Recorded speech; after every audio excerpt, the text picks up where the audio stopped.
Ang totoong pumatay kay Magellan, April 27, 1521.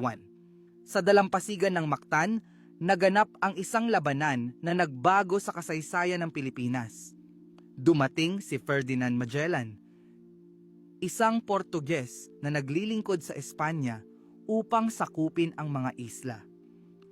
Matapos mapasunod si Raha Humabon ng Cebu, hinarap niya si Dato Lapu-Lapu ng Mactan na tumangging magpasailalim.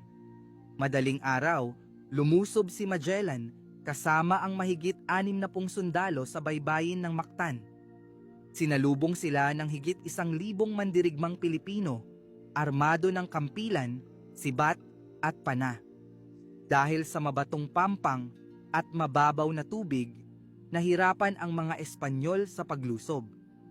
Habang nasa gitna ng labanan, tinamaan si Magellan ng palaso sa hita.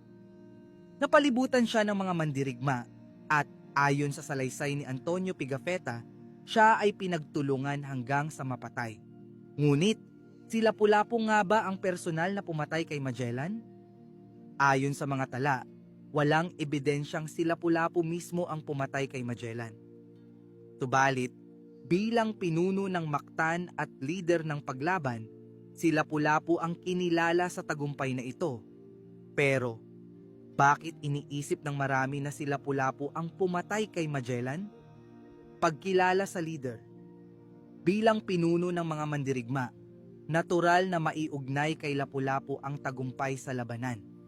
Ang katotohanan, bagaman hindi si Lapu-Lapu ang personal na pumatay kay Magellan, ang kanyang pamumuno at katapangan ang naging susi sa pagkatalo ng mga Espanyol sa Mactan.